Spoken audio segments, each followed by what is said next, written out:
যেমন ভয় করা উচিতের ভিতরে পড়বো। তো রসুলটা এমনভাবে মহব্বত করো যেমন মহব্বত করা উচিত। ওটা হলো মেন কথা এই আর্টিকেলের বা এই খুতবার মেইন জিনিস আর কি।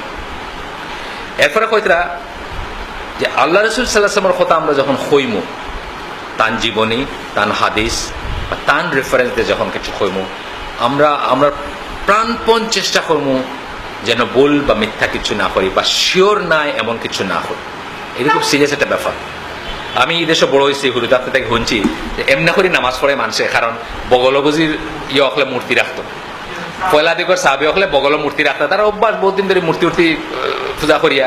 তো পয়লা দিকে তারা নমাজও আইতো মূর্তির লগে লই আইতা। তো এই আত তুললে যেন মূর্তি ফুরি যায়, এর লাগে পয়লা দিকে আত তুলতা, বাদে আর আত তুলতা না। এর লাগে আমরা হানাফি মাজাবো আর রাফিয়ার দেন করি না, কারণ বাদে তুই মনসুখ হয়ে গেছে। বাদে একেবারে ডাহা ডাহা ডাহা মিথ্যা কথা, এর চেয়ে বড় কোনো মিশা মাত নাই, কোনো দলিল নাই এ কথা। আমি নিজে বড় হয়েছি এটা শুনিয়া, এবং বহুত দিন আমি মনে করতাম একটা আসা লজিক্যাল মনে হয়।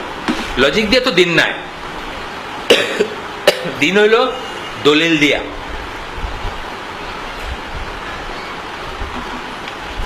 আপনার যুক্তি দিয়ে দিন নাই। যুক্তি খুব সুন্দর লাগে শুনতে, যুক্তি শুনতে খুব সুন্দর লাগে যে আসলেই তো মূর্তি ফুরি যাইব এমনি উঠাইলে। আর আমার হোর আল্লাহ তানে বেশ হয়তো মারা গেছেন, পরের দিকে শুদ্ধ তরিকায় নামাজ পড়তা, পরের দিকে রেজিস্ট করতাম।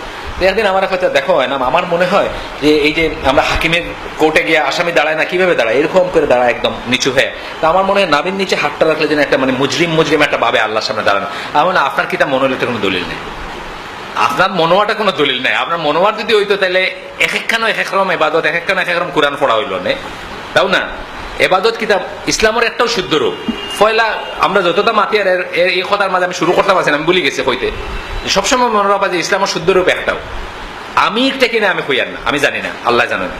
আমরা সবর উচিত লোটার খোঁজ করা, বইয়া বইয়া জীবনটা খাটাই না দিয়া, টেলিভিশন না দেখিয়া, গল্পের বই আশুতোষ মুখোপাধ্যায়, নিহারঞ্জন গুপ্ত বা এখনকার শীর্ষেন্দু আর কিতাকিতি সন্দীপন ইতা না করিয়া আমরা সবর উচিত হইল ওটার খোঁজ করা যে ইসলামের একটাও শুদ্ধ রূপ, এবং আমি একটা আছি কিনা ওটার খোঁজ করা। নট নেসেসারি আমি যে আসি এমন কথা নাই, হয়তো আমি নাই, হয়তো আমি 90% আছি, 10% বাকি রয়েছে, বা 70% আছে, 30%। আমার উচিত ওটা খোঁজ করা, এবং খোঁজ করিয়া জীবদ্দশায় মরার আগে ওটা কারেক্ট হইল লাগি নাই। আর আজকে আমরা হানাফি মাজাবর নাবির নিচে আট বান্দারে জায়েজ করার লাগি, জাস্টিফাইড করার লাগে হইয়া যে সাহাবি হলে বগলো মূর্তি লইয়া নামাজ পড়তে লাগে আল্লাহ রসুল কইসা যে আত উঠাই তাইলে মূর্তি ফুরি যায়। নজবিল্লাহ। এটা খালি রসুলের হাদিস মিশা তা নাই, একটা তহমত দেওয়ার মানে একটা একটা মানে রং অভিযোগ, মিশা অভিযোগ দেওয়ার সাহাবী হলের উপরে যে তারা ইমানো আইয়াও তারা মুশরিক আছে ভিতরে ভিতরে। ওটা তো হইয়ার না নিয়ম, ইমানো আওয়ার পরে তারা ভিতরে থেকে তারা শিরক গেছে না, তারা হতার প্রতি মহব্বত রয়ে গেছে। অথচ আমরা জানি তারা মুহূর্তে ভাঙ্গিয়ে শেষ করে দিয়েছে সব।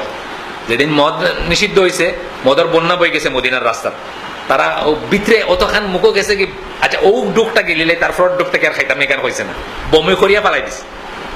ও ডুকর ফরট ডুক থেকে হয়েছে না, মানে হুনের খানে যে মদ নিষিদ্ধ হয়েছে ও ডুকটা গেলিলে ফরট ডুক থেকে আর খাইতাম এখানে হয়েছে না, ও ডুকটাকেও বার করে দিছে।